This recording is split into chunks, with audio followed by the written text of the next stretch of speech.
गुरु भगवान की शुक्रानी है, गुरु भगवान को नमन है। सुखी रहो और सुखी रखो में हम समझें कि प्रेम जगत में साथ और कोई सार नहीं, कर ले प्रभु से प्यार और कोई प्यार नहीं। तो प्रेम जगत में सार है। हमारा व्यवहार में भी प्रेम होना चाहिए और हमारे अंदर से भी प्रेम होना चाहिए। जो अंदर का प्रेम होता है, जिसे कहते हैं हमारे वाइब्रेशन अच्छे होने चाहिए। वाइब्रेशन क्या है? Vibration is thought plus emotion. हमारे थॉट और इमोशन से मिलकर हमारा वाइब्रेशन बनता है। तो अगर व्यवहार भी अच्छा है और वाइब्रेशन भी अच्छे हैं, व्यवहार तो देखिए सभी लोग अच्छा ही करने की कोशिश करते हैं।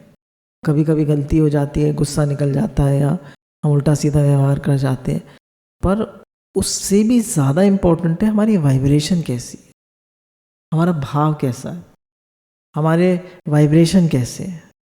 क्योंकि हर एक कोई हमें वाइब्रेशन के लेवल पे कैच कर रहा है। Everybody is a vibrational being.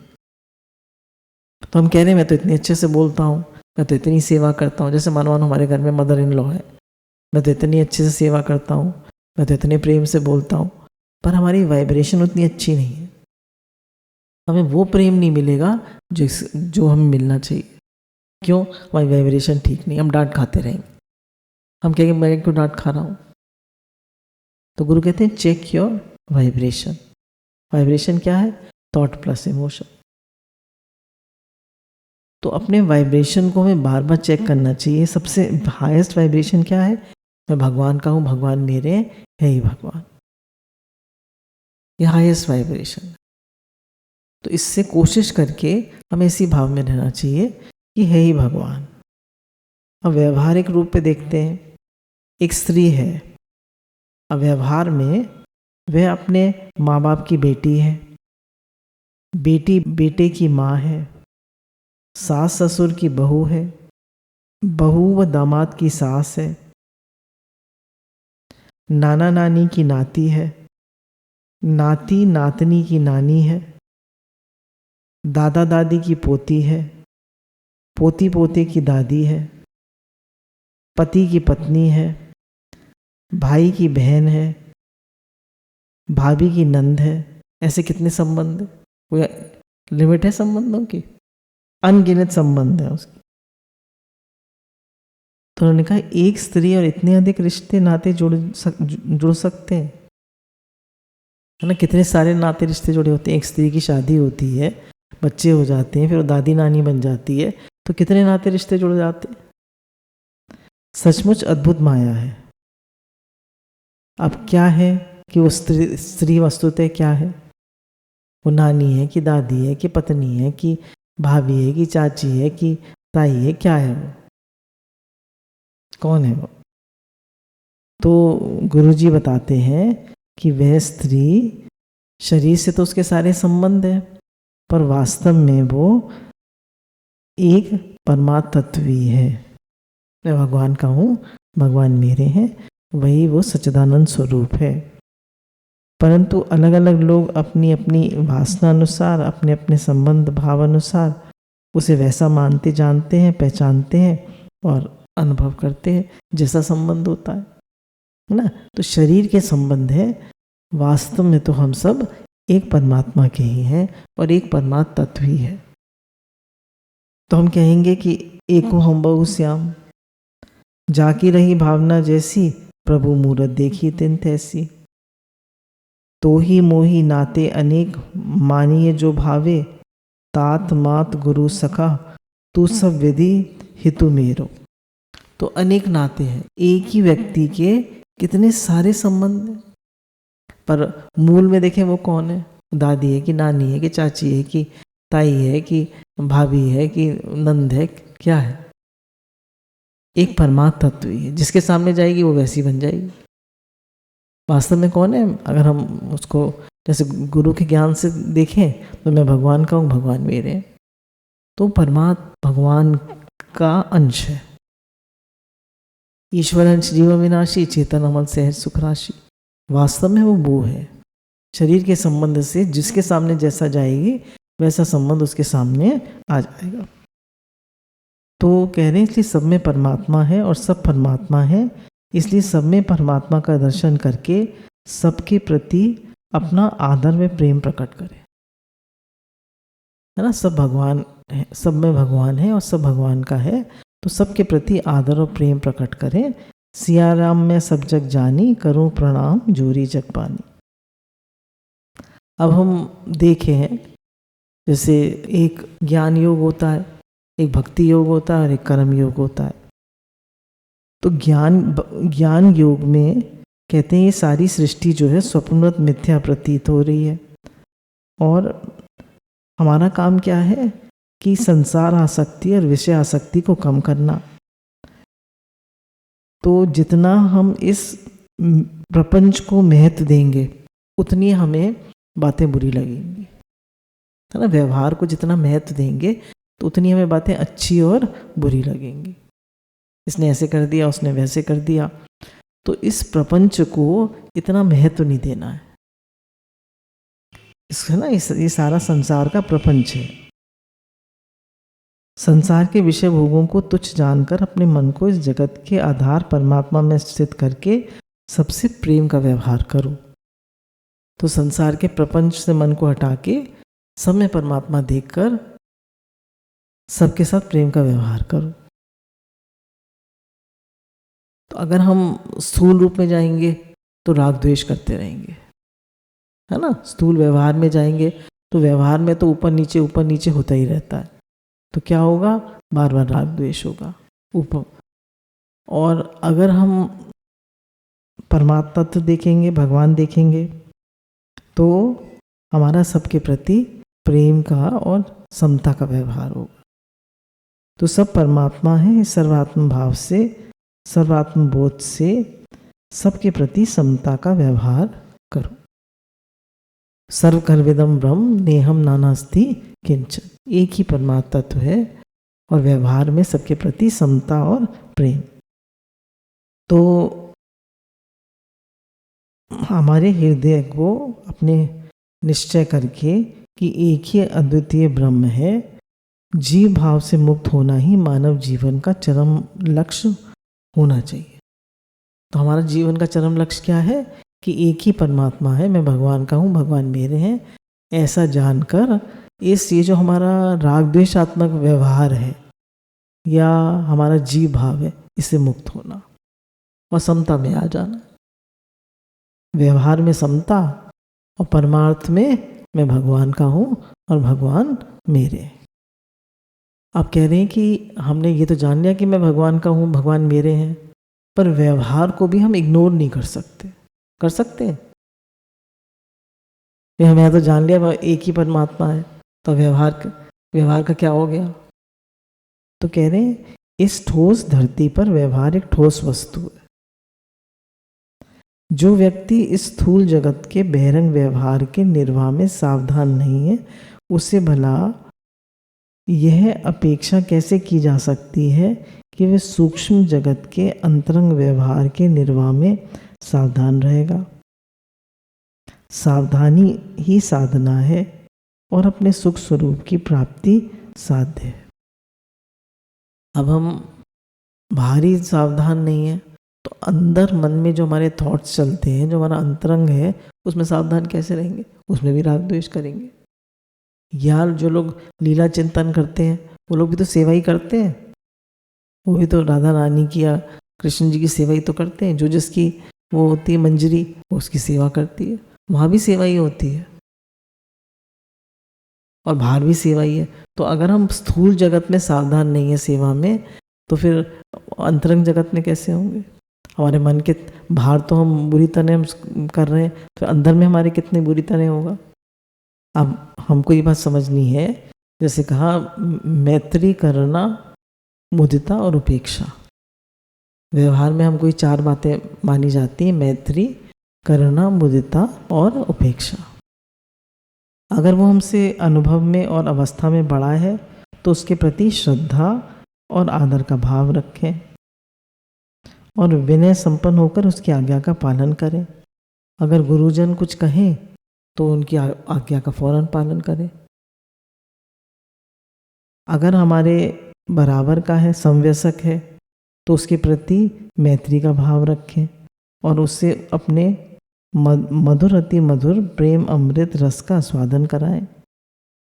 अब कह रहे हैं मित्र जो है, हम लोग आपस में मित्र हैं, मित्र होते हैं ना, फ्रेंड्स, तो उनके साथ कैसे कैसे रहना चाहिए। मित्र माने अपने मिष्ट व्यवहार से तर करने वाला। मित्र कौन है? मित्र जो अपने प्रेम के व्यवहार से हमें तृप्त करने वाला। यदि अपना मित्र कुछ कहे तो हंसते हंसते सुन लो और हंसते हंसते सुना भी दो, है ना। तो कह तू तो मिलने ही नहीं आया, तू तो मुझे भूल गया। तो कहा तूने कौन सा मुझे याद किया था, तू भी तो भूल गया। तो हमने सुन भी लिया और सुना भी दिया। तो कह रहे हैं इसको सुन भी सकते हो और सुना भी सकते हो। किसी भी बात को वजनदार बनाकर आपस में मनमुटाव पैदा मत करो, अपितु वजनदार बात को भी हल्का फुल्का बनाकर हवा में उड़ा दो। कह रहे मित्र वित्र है जो है, उसमें किसी बात का बुरा मत मानो। छोटी मोटी बात हो जाए तो हंसी खेल में उसको उड़ा दो, अरे क्या हो गया, हम लोग तो आपस में फ्रेंड्स हैं। बड़ी से बड़ी बात को हंसी मजाक में आई गई कर दो, गंभीर से गंभीर समस्या को खेल खेल में सुलझा दो।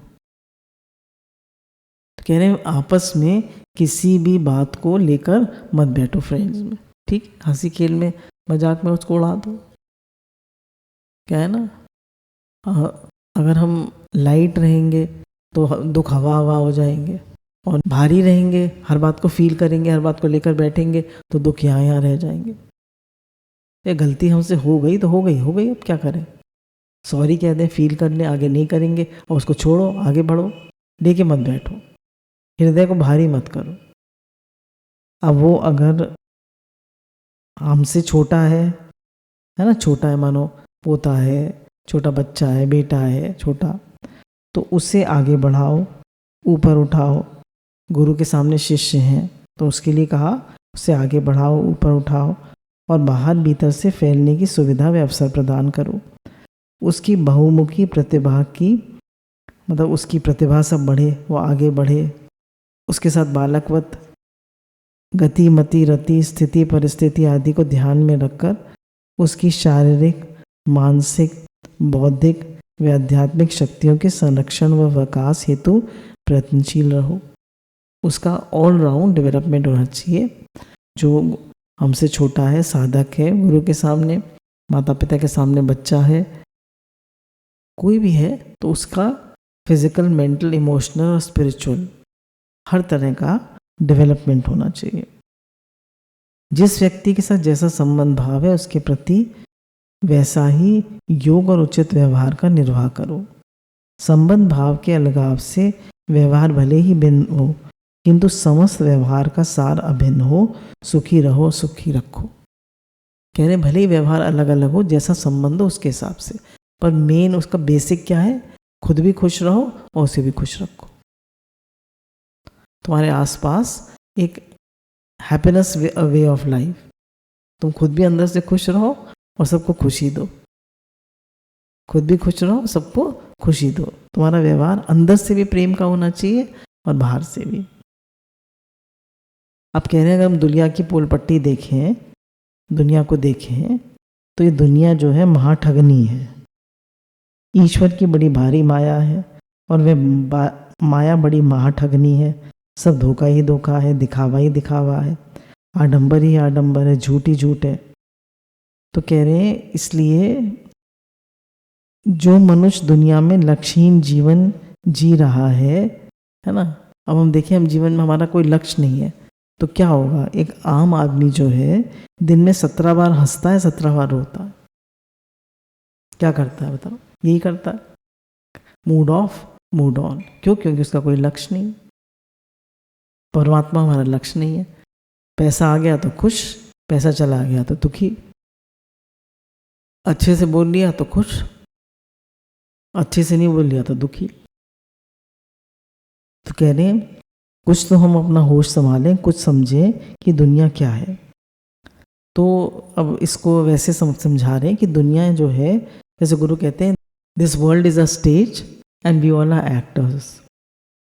तो ये दुनिया जो एक स्टेज है, एक रंगमंच है, और हम सब अपना अपना वी ऑल आर एक्टर्स। हम अपना नाटक कर रहे हैं। प्रत्येक व्यक्ति को इस संसार रूपी रंगमंच पर अपने जीवन रूपी नाटक का मंचन करना पड़ता है।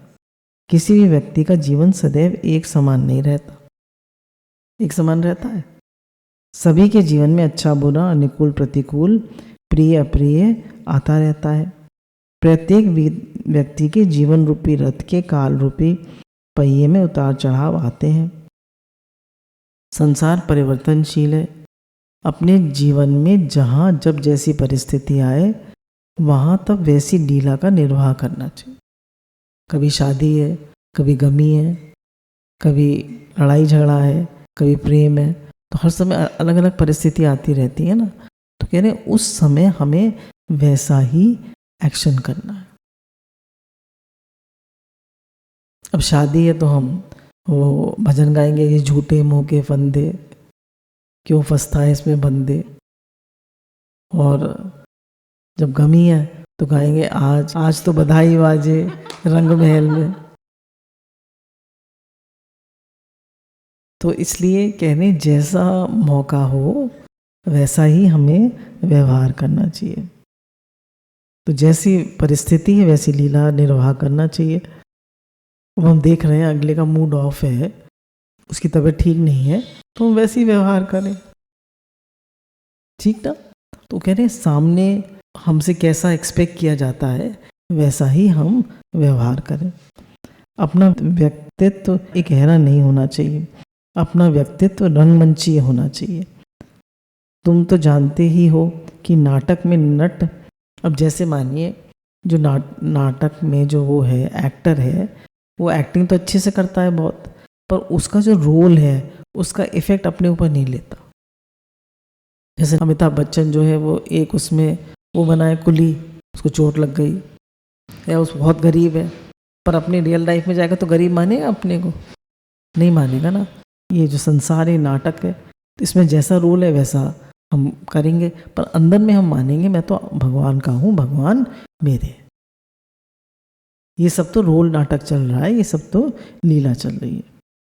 तो नाटक के किसी भी प्रसंग का बोझ वे अपने व्यक्तिगत जीवन पर लादता नहीं है।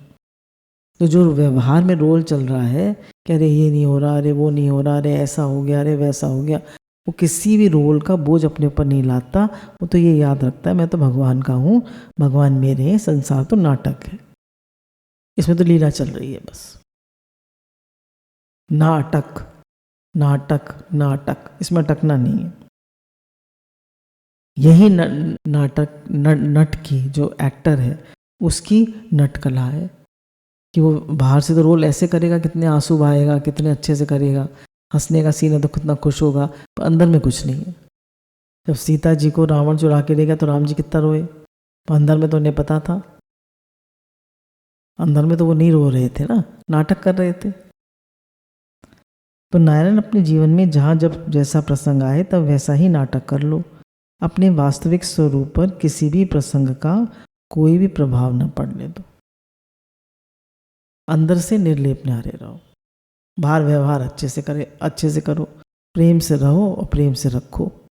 अपने अधिष्ठान प्रकाशक तटस्थ कूटस्थ स्वरूप में जो के त्यों रहो, स्वरूप में स्थित रहो। प्रिय परिस्थिति से ऊपर उठो, अपने मन को समता भाव में स्थित रखो। अब कह रहे हैं एक बात और हम समझें कि जब कोई बात हमसे कहता है तो हमें उसे महत्वहीन समझ के उड़ा ना दें, है ना। कोई हमसे कुछ कह रहा है, कोई बात बता रहा है, तो उसको उड़ा देते हैं, ध्यान नहीं देते। तो कह रहे हैं उसकी बात को महत्व दो, समझो और गंभीरता पूर्वक ये जानने का प्रयत्न करो कि वो किस दृष्टिकोण से अपनी बात कह रहा है। क्योंकि जब गलत फहमी हो जाती है तो बहुत ही हानि होती है। किसी की भी बात सुनकर अपने मन में उद्विग्न मत हो, शांत गंभीर प्रसन्नचित्त से बात को सुनो।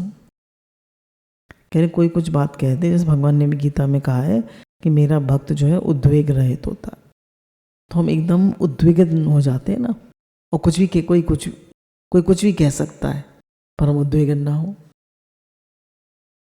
तो हमें उद्विग्न नहीं होना है, हमें सम और शांत रहना है।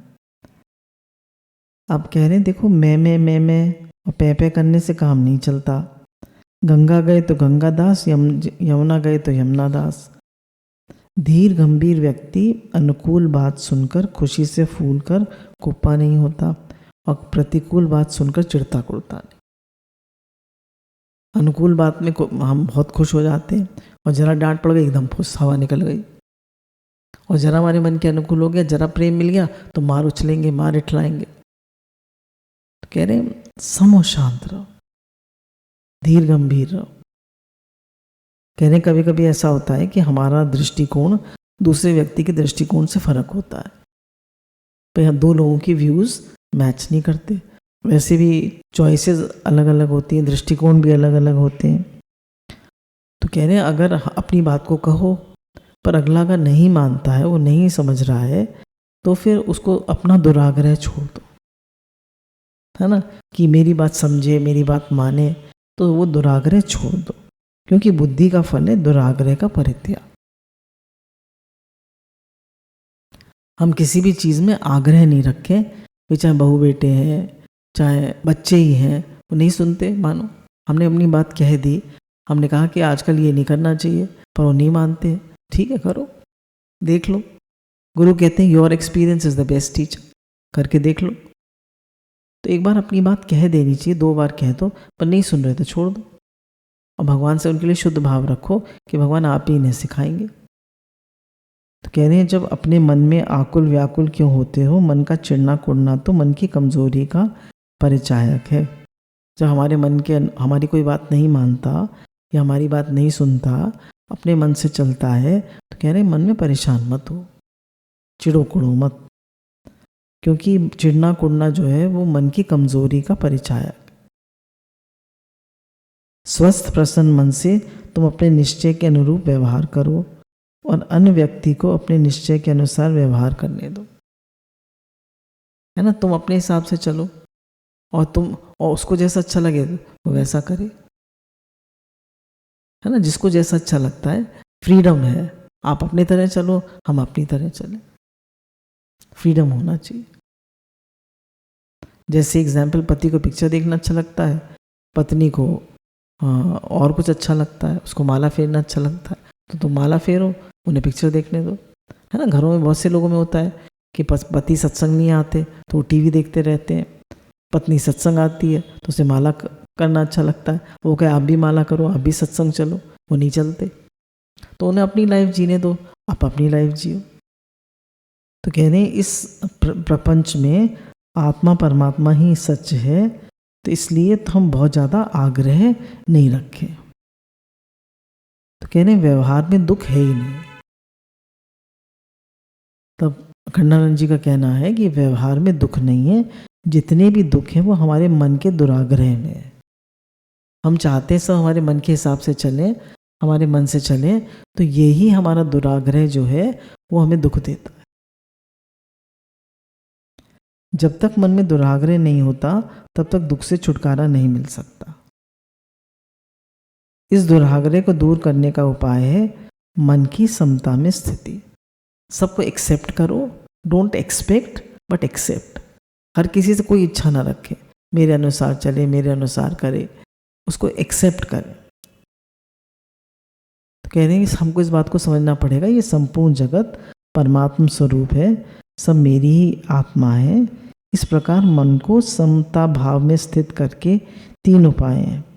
या तो सृष्टि को मिथ्या समझो, दूसरा सृष्टि को ईश्वर का खेल समझना, और तीसरा कि सृष्टि को आत्मा से अभिन्न अनुभव करना। यही आत्मा है ही भगवान। तो या तो स्वप्नवत है जगत, या ईश्वर का खेल है, या एक ही आत्म तत्व है ही भगवान। तो अगर हम देखें तो इस सृष्टि में कण कण में क्षण क्षण में ईश्वर का दर्शन होगा। अगर हम ये जानेंगे कि इस जगत का निमित्त उपादान कारण ईश्वर ही है, और सब कुछ, जैसे गुरु कहते हैं संसार के मालिक कौन है? भगवान। चलाने वाले कौन है? भगवान। तो सब कुछ भगवान है, वही सब कुछ करा रहे हैं। तो जिसके ऐसा निश्चय हो गया तो उसे कण कण क्षण क्षण में ईश्वर का दर्शन होगा। इसलिए मेरे भाई अपने मन ईश्वराकार बनाओ। ईश्वर की ओर से जो भी संकल्प, भाव, विचार, क्रिया प्राप्त हो उसे सहर्ष स्वीकार करो। कि जो भी कुछ हो रहा है वो भगवान की मर्जी से हो रहा है ना, तो उसे स्वीकार करें। ये सृष्टि तो ईश्वर का संकल्प मात्र है। ईश्वर की इच्छा के बिना या कुछ भी संभव नहीं। तो जो भी हो रहा है, जो हमें सबसे ज़्यादा पेन दे, जो जिसमें जितनी ज़्यादा हमें तकलीफ हो जिस चीज़ में, वो हमारा उतना ही बड़ा लेसन है। हमें भगवान सिखा रहे हैं। ईश्वर की इच्छा अत्यंत बलवती है, अतः ईश्वर की इच्छा को स्वीकार करके उसके अनुगत होकर अपने कर्तव्य कर्म अनुष्ठान में रत रहो। Adjust your will with the will of God. तो कह रहे हैं जो भी कुछ इस सृष्टि में हो रहा है वे ईश्वर की नज़र के सामने हो रहा है। ईश्वर को पसंद है तभी तो हो रहा है। यदि ईश्वर को पसंद ना होता तो वे स्वयं ही उससे होने से रोक देते। ईश्वर कहते हैं इसने ऐसा क्यों किया, इसने ऐसा क्यों किया, उसने किया, ईश्वर की मर्जी से हो रहा है, ईश्वर की मर्जी से हो रहा है। ईश्वर की पसंद में अपनी पसंद मिला लो। ईश्वर की नज़र में जीव का हित ही हित निहित है। तो कह रहे हैं भगवान तो हमारा हित ही हित करते हैं। ईश्वर की मार में भी प्यार है और हित में तो उनका प्रेम है ही। जब ईश्वर के अस्तित्व को स्वीकार करते हो तब ईश्वर की इच्छा को भी स्वीकार कर लो। कहते हैं जब ईश्वर के अस्तित्व को स्वीकार करते हैं तो उनकी इच्छा को भी स्वीकार कर ले, उनकी मर्जी में अपनी मर्जी को मिला दो। यदि ईश्वर जीवित रखें तो जीवित रहो, यदि मारें तो मर जाओ, यदि बेचें तो बिक जाओ। मैं तो गिरधर हाथ बिकानी, होनी होय सो होय, हे हरि जो ही जो रखियत तो ही तो रहियत। कह रहे हमें ये समझना है कि हमें गुरु में, भगवान में अटूट श्रद्धा व विश्वास रखना है और ईश्वर की दृष्टि और सृष्टि में मंगल ही मंगल है, कल्याण ही कल्याण है। और अपनी दृष्टि को ईश्वर की दृष्टि से मिलाकर देखो, जानो, समझो, अनुभव करो कि ईश्वरी जीव का एकमात्र सुहृद व परम हितैषी मित्र है और इसकी सृष्टि में सुख, शांति, आनंद का निवास। भगवान हमें सब बहुत प्रेम करते हैं, है ना। भगवान हमसे बहुत प्रेम करते हैं, हमें बहुत चाहते हैं, ठीक। और वो ही हमारे मित्र हैं और इस जगत में सुख, शांति और आनंद का निवास है। कैसे? हमें कोई इच्छा ही नहीं है, हमारा कोई आग्रह ही नहीं है। तो कह रहे हैं इस सृष्टि में हमारे ईश्वरी सबसे बड़े मित्र हैं। तो इसलिए इस जीव की अविद्या, जड़ता, मोह ये संसार को पकड़कर रखना चाहता है। ये आसक्ति ही दुख की जननी। कह रहे हैं हम क्या करते हैं, भगवान को तो महत्व देते नहीं है, इस संसार को पकड़ के रखना चाहते हैं, यही हमें दुख देता है। तो संसार में जो भी कुछ हो रहा है उसको पकड़ के ना रखें, उसको पकड़े नहीं। पकड़ना है तो भगवान को पकड़े, उनसे प्रेम करें और व्यवहार को इतना महत्व ना दें। अच्छे से प्रेम से चलें, सबको सुख दें, सबकी सेवा करें, पर अंदर में इतना महत्व ना दें। अंदर से परमात्मा में स्थित रहे कि मैं भगवान का हूँ, भगवान मेरे हैं। अब कह रहे हैं व्यवहार में हमें क्या चाहिए कि हम कर्म योगी की तरह खूब सेवा करें। गुरु कहते हैं कि कहीं मैं भगवान का हूँ, भगवान मेरे हैं, और संसार में कैसे रहो, सेवा करके रहो। तो कह रहे हैं अब संसार में निकम्मे मत बनो, आलसी मत बनो। जिसको अपने कर्म में रस नहीं आता, तो कह रहे हैं अपने कर्म में खूब खूब प्रेम से अपना सेवा करो कि भगवान की सेवा हो रही। अब अगर हम चाहते हैं कि हमारा भगवान से प्रेम हो तो घर में भी प्रेम से रहें। कैसे प्रेम से रहें? बोले अपने बड़े लोगों को आदर दें, उनका चरण स्पर्श करें। बोले अगर सुबह भी चरण स्पर्श करें और शाम को भी करें। बोले सुबह कोई बात हो गई, सुबह आपने पैर छू लिया तो बात ठीक हो जाएगी। फिर शाम को कोई बात हो गई, फिर आपने पैर छू लिया तो बात आई गई हो जाएगी। और आशीर्वाद देंगे, खुश रहो, उनका मूड भी ठीक हो जाएगा। फिर बोले सबकी सेवा करो, पहले सबको बड़े लोगों के चरण स्पर्श करो, सबकी सेवा करो और सब में भगवान देखो। और सबको आदर सम्मान दो। कह रहे हैं अगर सबको आदर सम्मान दोगे और सबका खूब सेवा करोगे तो तुम्हारे घर में प्रेम का वातावरण होगा, और जहाँ प्रेम होता है तो भगवान प्रेम स्वरूप है, तो भगवान वहाँ ज़रूर आते हैं। और जिन घरों में लड़ाई झगड़ा होता है, मन मुटाव होता है, वहाँ भगवान नहीं आते। तो जैसे हमने इसमें सुना पूरे सत्संग में कि प्रेम सुखी रहो सुखी रखो, तो सुखी रहने और सुखी रखने का क्या वो है कि प्रेम होना चाहिए जीवन में। प्रेम जगत में सार और कोई सार नहीं, कर ले प्रभु से प्यार और कोई प्यार। तो प्रेम हमारे अंदर में होना चाहिए, प्रेम से व्यवहार करें और अंदर में जाने कि जगत रहने वाला नहीं है, रहने वाले तो परमात्मा ही है। तो कोई बात हो जाए तो उसमें इतने परेशान ना हो, दुखी ना हो, प्रेम से रहें, सेवा करके रहें, पर अंदर में निर्लेप निहारे रहे, जैसे एक एक्टर रहता है। गुरु भगवान के अनंत अनंत शुक्राना।